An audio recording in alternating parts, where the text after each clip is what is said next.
Welcome to Product Management Director's Edition. This is a podcast that's usually in Hebrew, so today will be in English. In Hebrew, the name is ניהול מוצר גרסת הבמאי. Good morning, ER. Good morning, Benny. And good morning to our guest, Mike Mallin. Good morning, Benny. We are recording in Google for Startup Campus in Tel Aviv. Today we'll talk about storytelling and communication as a way to get decisions. Before we delve into the subject, a little about yourself. Sure, thanks. So first of all, I'll just apologize quickly to our Israeli listeners that we're doing this in English, but it's just much easier for me to express my ideas in English, though I do speak Hebrew. So just by way of introduction quickly, my name is Mike Mallin.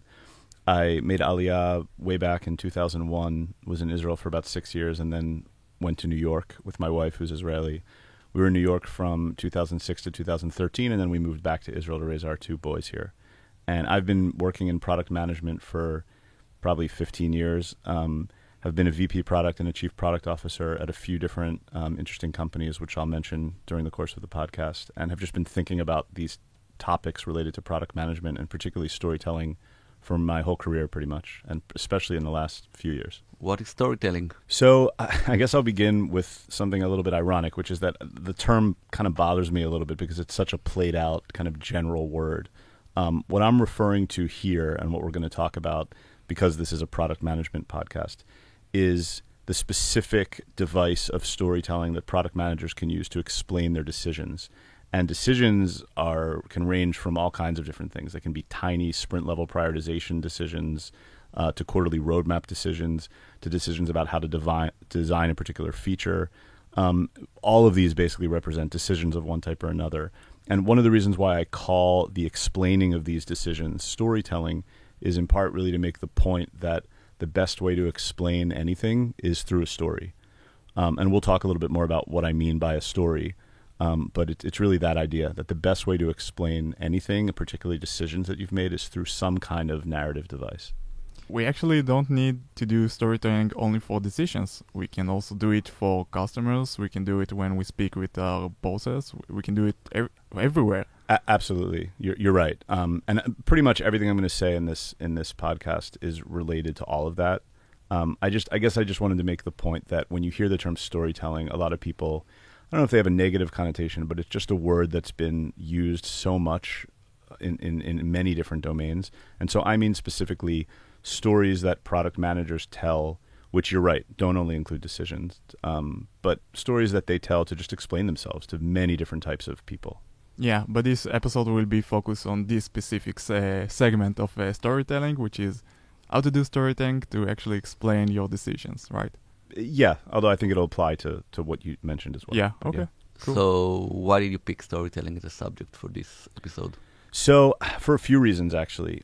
First of all, I think it's super, super important. One of the examples of that, if a lot of Israelis and a lot of people in the world have read the book Sapiens by Yuval Noah Harari, and one of the big takeaways from that book is that I think everything is a story. It's one of the most human things we do is tell stories. And I think that historically we've maybe thought of storytelling as kind of fluffy, like the thing that happens at the end, but it's really the thing that should happen at the beginning. I mean, everything is so much is a story. So the other thing is I think it's becoming even more obviously centrally important as we move up the tech stack and machines do more and more of what humans historically did. It's more and more important for us to focus on what the differentiation is that we can make as humans. And one of the big examples of that is, in fact, storytelling. I also think that it's often very broken. Most people, you don't really learn how to tell a story when you're young in school and even in the professional world. So it's kind of like we're thrown into these jobs where storytelling is super important and we don't really know how to do it. And then I also think on a very optimistic note, and this is really my main point, that this is fixable. I think that it's a problem. I think it's super important. I think it's often done poorly, but that people, and I've seen this, that people can get much, much better at it. And that's really the main reason that I wanted to talk about it. So I think, there is no question for anybody listening probably that when you sell your product, you need good storytelling. That's obvious. But you specifically went for decision making, okay? Like having good storytelling to help decisions. Why is that so important for product managers? So, right. So I want to first introduce this by explaining my view of what product management is. And product management, just like any job, is a lot of things. I mean, if you ask a typical product manager or VP product what they do on a daily basis, you'll get tons of different answers, which is one of the reasons why the job is so interesting. But one of the reasons that I think the job is unique, I would say, at a company is that it really most resembles the description of the CEO's job in a lot of ways. I mean, you don't really have a tangible work product as a product manager. I would argue that your most tangible work product is really the decisions that you make and the explaining of those decisions.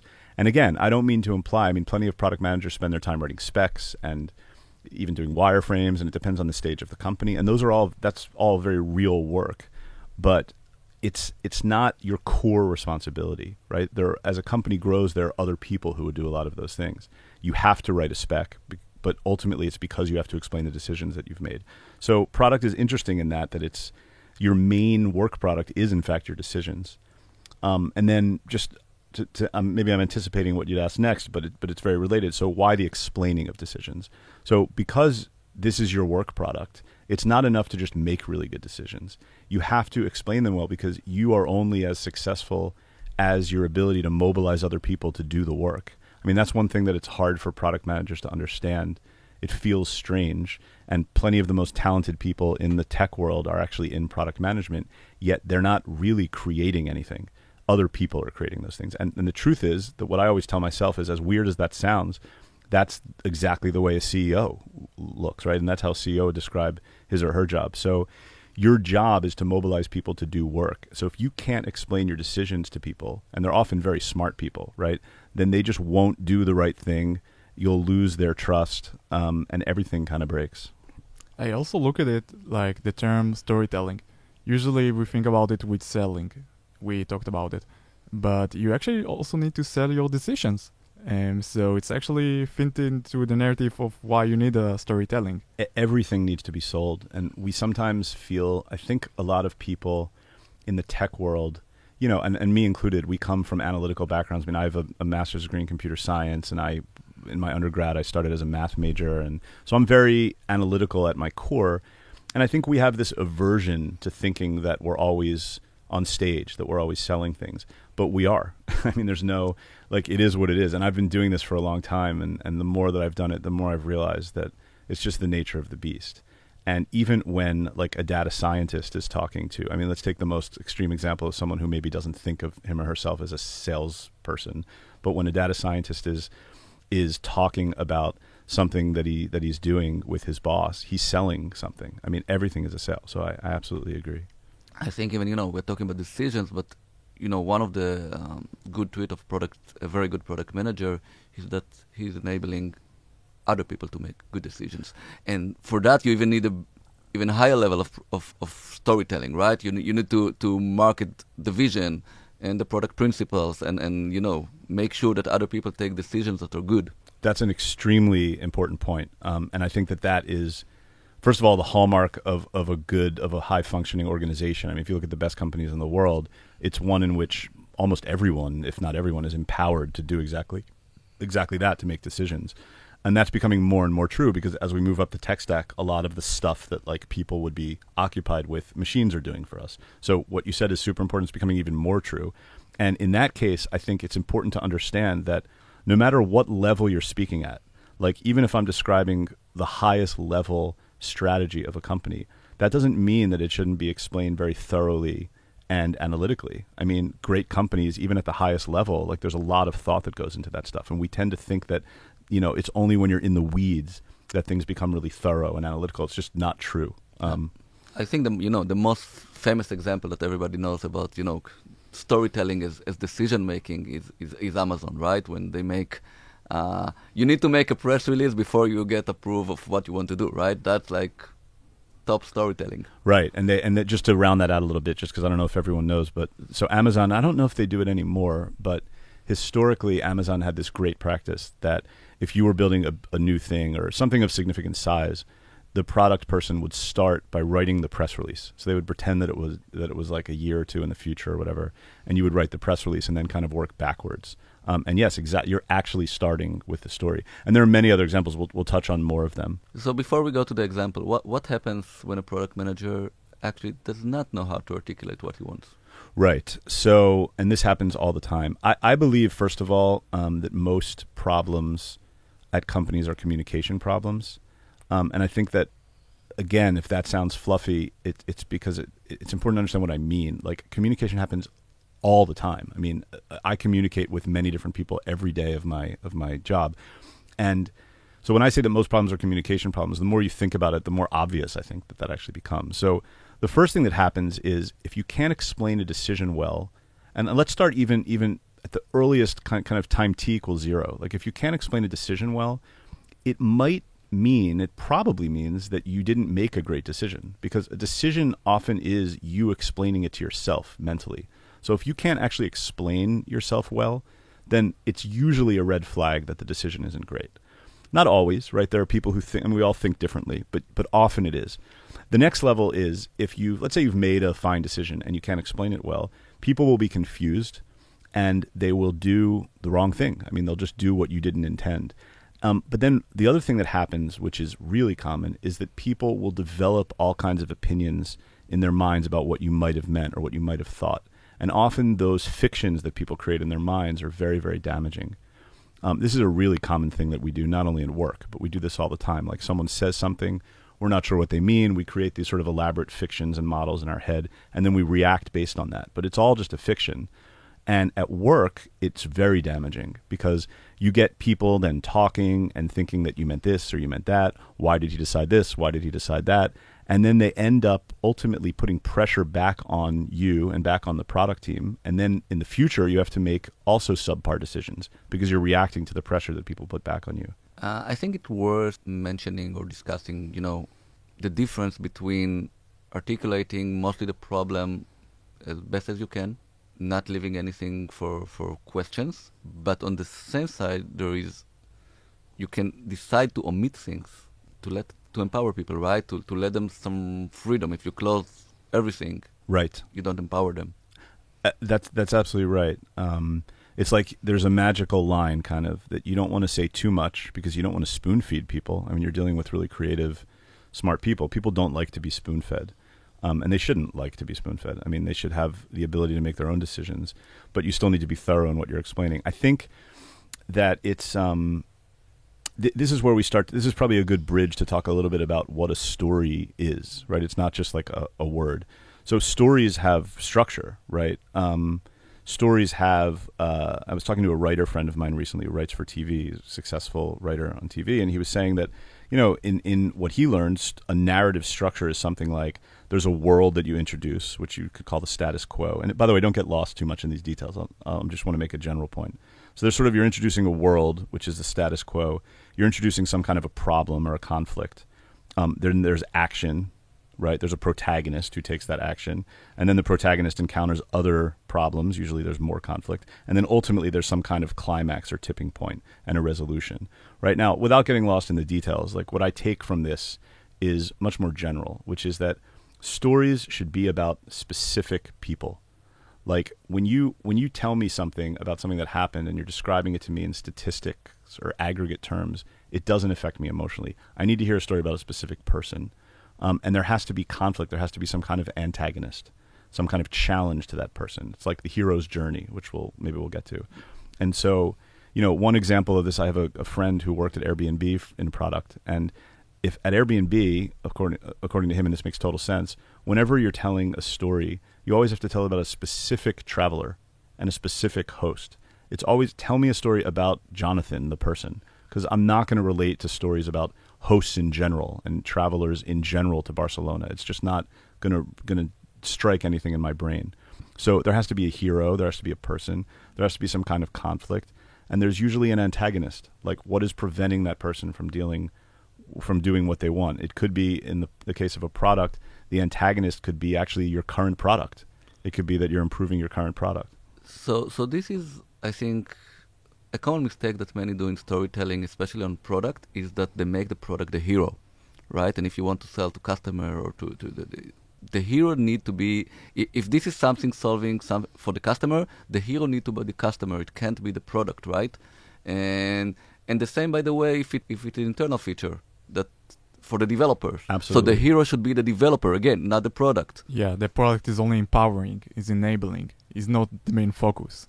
Absolutely, 100%. I mean, it's just not. I mean, the other thing that's interesting is that this isn't just. I'm always going to try to do this because I think it's important, because I'm assuming that we're dealing with a thorough thinking audience, right? I mean, like product people, tech people. So this isn't just because it's a good narrative device. It's actually true. I mean, think about any metric that you're tracking in a product. Any, let's say, a user behavior metric, right? All that is the aggregate of individual people doing things, right?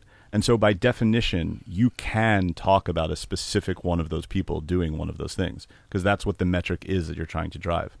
And that people fall into clusters, right? So like there are personas. And so you can, if you can't reduce what you're doing in a product to a story about a specific person, then there's something wrong with what you're doing. Like it's a sign that something's wrong with the strategy.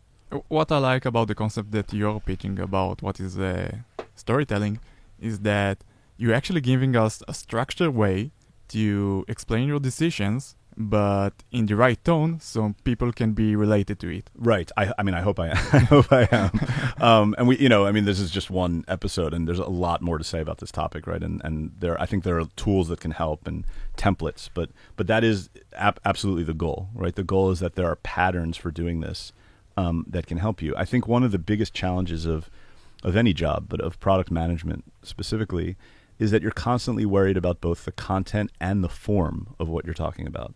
And we just don't know how to build that form. But there are, in fact, proven models from related worlds that we can use to guide us. We didn't speak about your background yet, so maybe you can tell us a story from Sure. your background. Sure. Because there are some interesting companies that you already worked with as a product manager. Sure. I mean, there are a bunch. I guess I'll start with, I could talk about a lot of things. I guess I'll start with my heritage. It's just such a great company and such an interesting company that's evolved a lot over the last, say, 5-6 years. Now they're doing so much in DNA and health now, and there's just so many stories. And I mean, my heritage is also interesting because it's such a personal company, because it's people actually having really deep emotional experiences. Now, I guess the example that I'll give is when I started at MyHeritage, it was already a great company, but their users tended to be more the sort of hardcore, what you'd call genealogists or hardcore hobbyists, like people who would spend, a couple hours in a session with the product, like building big trees with a lot of detail, historical detail. And that's a specific population of people that's an interesting market, but we wanted to hit a much larger market, and MyHeritage is still doing tons of things to hit a much larger market with DNA. And so one of the things that the huge thing that we had on our side, we had many things on our side, but one was that we had these amazing algorithms. We had all this data, right? And so one of the things that we thought is that to kind of turn on a wider market of people, we needed to think, who are these people? And I thought a lot about that. UX people and product people, and talk a lot about personas, right? And this is really right in that whole thinking. And for me, I really made it personal. Like I always used to use the example of my aunt in Florida, who is a well-educated attorney. I think she just retired, and she's pretty tech savvy. Like a new kind of baby boomer, that new definition. And she was absolutely interested in researching our family history and would have become a paying member. But she's not going to become a genealogist ever. Like that's just not who she is. And I had her in mind a lot when I was thinking about like what we could do with the user experience, like what kind of story could we tell her? And in the B2C world, the product is a story, right? The copy that you use on the screen is a story. Obviously, the marketing is a story. And then, of course, what you tell the press is a story. But even at the fundamental level, like the copy on the screen, her experience is that you're actually telling her a story. And she's the actor in the story. This was really good example of why we actually used the storytelling. But let's drill down to actually how to do it. Sure. So there's like a prerequisites have to be on presentation. It's something that I can just say how it's going to work. I would say, I want to speak through examples, I think. MyHeritage was sort of an example of a world where there are a lot of stories. I think let me jump to another example. At a company, I was the VP product at a company called NSO, which you guys have probably heard of. And it's a very kind of misunderstood company. I think it's a super interesting place, and storytelling was actually very, very relevant there. We were developing a new product. I obviously can't go into detail, but keeping it abstract but still kind of understandable, there was a new initiative. We were trying to build a totally new product, and it was one of those situations where a lot of people thought that they understood exactly what it was that we were building. But if you asked, and these are important people, I mean, me, the VP product managers, the CEO, and if you asked them, though, you would get different answers from all of them. And it was just clear that like there wasn't a common consensus on what we were building. So what we did is I worked with a UX person, and we built a prototype. It's similar to the Amazon example. We built a prototype of like version 10 of the product. You know, like we decided let's not use this as a spec right away. Let's just pretend that we have like version 10 of this product already built, and let's design a clickable prototype of that. But the whole design of it was from a story that I wrote. So we said, I'm an intelligence analyst, you know, an intelligence agency in a major European country, right? And I need to do this. And this is the crime ring that I'm investigating. And these are the people that I'm looking at. And these are the kinds of things that they're doing. And this is the kind of information that I want to collect on them so that I can draw a conclusion. And we wrote that story first. And I actually got a lot of help from a very talented technical writer. She's much more than a technical writer, but I worked with her, and she was on my team. And she and I wrote the story. And then when we sat with the UX person and we said, look, you're not building a full-on UX. This is not a spec. We told all the engineers, you're going to see this thing we're working on. Don't worry, it's not a spec, right? Because that's part of storytelling, is you have to calm everybody down because you're going to make a lot of mistakes. And we said, all we're doing is building a clickable prototype around this story about this intelligence analyst, Bob, or whatever his name is, right? And then the whole flow of the screens followed the story. And I can't even tell you how many times people would say, because they're just not used to this, they would say like, well, what about this? What if the person clicks that? What if they click that? And my answer was always like, I'm not going to click that. Like that's not in the story, yeah. Right? And when we had that and we finished it, and in this case, oftentimes UX doesn't need to be designed to tell a story. In this case, it needed to be, just because of the people that we were telling it to. And so we designed it and made it clickable. And it, like, as probably a lot of listeners, and probably you guys know, you can build a clickable, high-fidelity prototype that can fool anyone. I mean, it looks like it's real. And when I presented it internally, right, because that was my main goal, everyone got on the same page. And then people could ask questions. And then at the end of that, everyone really did understand this is what we're building. And then, of course, it became a very good sales tool. And then just another point I'll make about this is, like, it's very hard to get... So I was like the boss, quote unquote, right? So I could just decide in theory, like I'm going to use the UX person for this, I'm going to do that. But it's never that simple, right? Because everybody has a boss. I mean, even the CEO has the board, right? So I still needed to justify my decisions of using resources this way for what was ultimately probably like a 2-week adventure or more.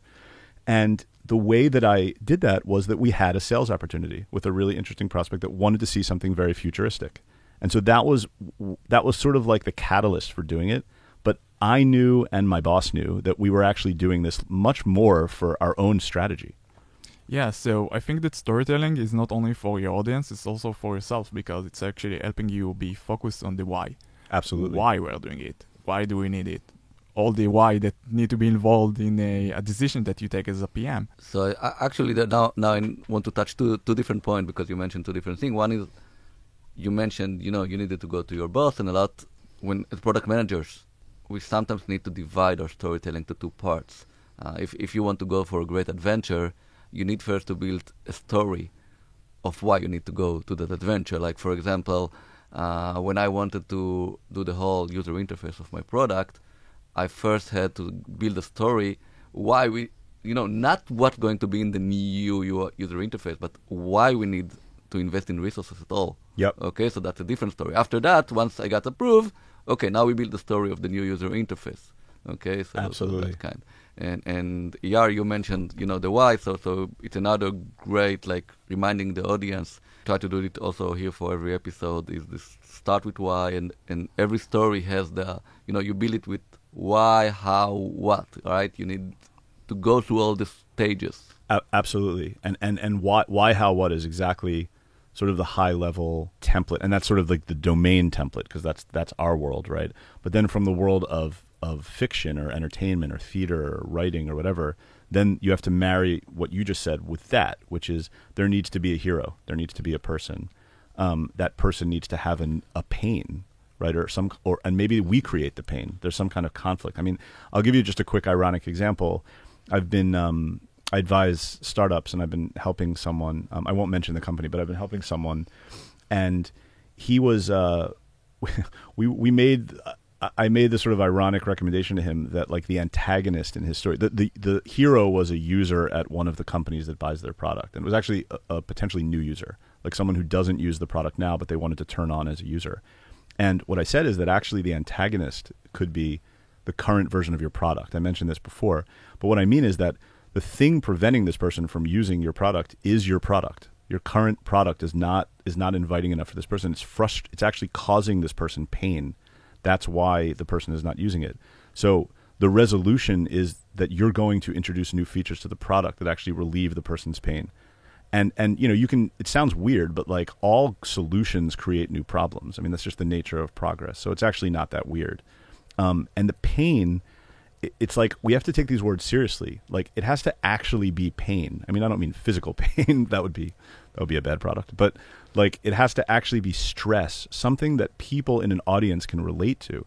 Like walk me through a story of the person getting an email, wanting to do something, scrambling to find how to do it, maybe taking a screenshot, struggling with how to take the screenshot, how to annotate the screenshot, how to send it to someone. Like if the solution is going to be that you're going to give you some automated way of doing that inside of the product, then describe the pain in a way that everyone in the audience will start laughing and understand, like they can feel the stress, because we've all been through that, right? That's what I mean. So I think, you know, when we talk about why, many people forget that for every story there is many levels of why, okay? And you think people remember them, but you need always to remember them. Like you have you have the why you are doing this feature now, right? Say that if we go with the previous example, I'm having this new user interface page because, you know, my customer has a problem. He doesn't, I want to build a kind of insight dashboard because it doesn't manage to get enough insight from my product, right? That's the first why. But then I need to remind why we built this user interface. Okay, right? Like otherwise the principle will not go into the design. Like we wanted to give, whether it's a futuristic environment, whether it's more intuitive, whatever, we went into the why we are building this user interface. And there is, and always go to the top why, you know, like we are building this product. In our case, we are cybersecurity. We're going to protect our user, right? We want to prevent any malicious things getting them. And you need to build all the whys, okay? Because otherwise you might get a solution to the why that is not optimized enough. I completely agree. And actually, I think the whys kind of live in a tree, right? It's like a tree of whys or a tree of goals. And this is another example where maybe I'll use this as an opportunity. I want to come back to a point that I made earlier about the tech stack. So I won't define exactly what the tech stack is, but just in very high level terms, it's like layers of technologies, or you can also think about it as layers of work that we need to do, that as you go down, they become sort of more like lower level. So for example, like in a computer, like assembly code would be low in the tech stack, right? And as we progress technologically, lower levels of the tech stack become commoditized or become automated, right? Machines do them. And so we move up to higher and higher levels. And this is happening like at lightning speed now in 2019. I mean, it's kind of crazy. And so one of the implications on us as product people, entrepreneurs, is that we need to move up just as quickly as technological progress is forcing us up. And what that means is that we need to do an even better job of the higher level things, right? Because the lower level things, like let's take, for example, spec writing, right? Before Agile, when it was waterfall, you would have to spend so much of your time, if you were a product manager, just writing specs. I mean, this is when I started my career. I would write literally like 100-page specs. And often your performance was like, how good of a technical writer are you, right? That is just totally not the case anymore. I mean, I'm not saying that specs aren't written, right? People still write PRDs and things, but those aren't specs. Those are different. And Agile came, and because we had, and think about why Agile did it, right? We had to, because we had progressed technologically to the point that we could build things much more quickly. So it just made no sense to write a 100-page spec and give a team 6 months of work to do, right? And there are many other reasons for it, but just for the sake of storytelling. So we had to move up, and product managers had to become much better communicators because they weren't just writing documents. They were speaking with their dev teams all the time. That same force is moving. It's never going to stop, right? So if you're explaining the why, back to your point, Benny, it's like you better do a really good job of explaining that why to me. And so if you're working at a B2B SaaS company and at the top level of the company, there's a goal that's like, raise your monthly recurring revenue like by a certain percentage, you better talk to me about that goal. Talk to me about what MRR is.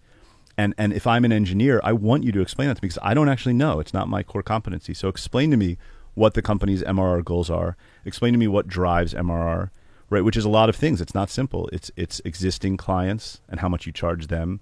It's potential incremental revenue from upselling clients. It's potentially going into new markets. I mean, you could spend a week just talking about MRR.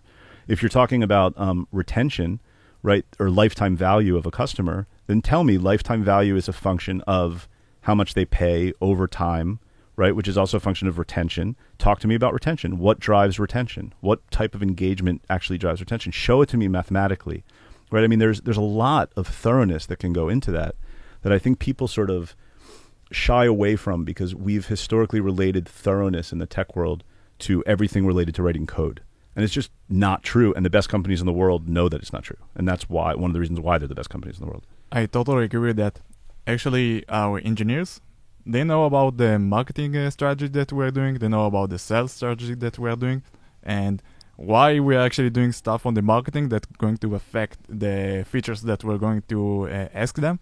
And it's actually really helping them because after it, when we are actually going and describing how the feature is going to look like, they're asking the right questions. Like, they're actually asking me why, and it's a good thing. I'm sitting there in the room and I'm proud that if I made the decision and they're asking me why we're doing it. So, yeah, maybe I actually need to explain why in the beginning, but this is like good roots of knowledge about asking the right questions. I know that you don't like that we're referring to this storytelling as a soft skill because this is actually a human skill, like you told me. I actually really like it. I agree. It's a human skill because the machines can do the heavy lifting, like you said. And this kind of skills cannot be done with AI yet. Maybe deep learning in the right, future. Exactly. Yeah. So let's also talk about, can you get better in storytelling, or it's something that you burn with and that's it? Yeah, so I think that it's commonly heard from people. There are a lot of things that we commonly hear that are just, not nonsense.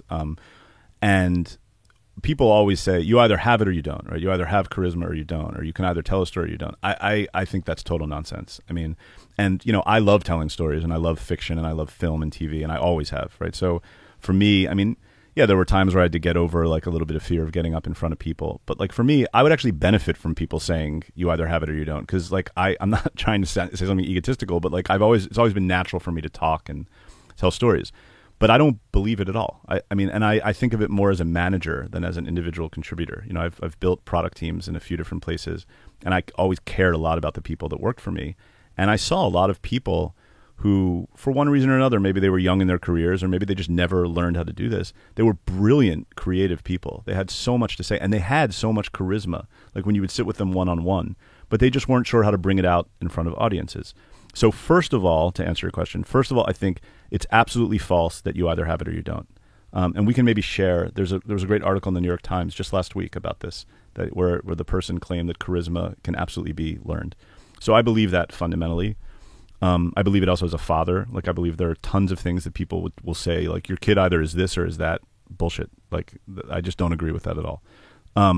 So then the next question, of course, is, okay, so how do you get better? Exactly. And I think that the key thing to realize is that to connect things in the world, like the world is interdisciplinary, right? We put people in boxes. And this whole idea of putting people in boxes, I think even that is one of the examples of something that's going to change as we move up the tech stack. Because what is being human? Being human is being integrated, being able to do a lot of things. And so to the extent that we move up the tech stack and we become sort of more human, or being more human becomes more important, being more interdisciplinary becomes more important. So take ideas from other worlds. Like, go and read about I'm actually working on some stuff related to this area because I think that people also need help with this, with whether it's through a product or through people. But look at how people who write stories for a living think about storytelling.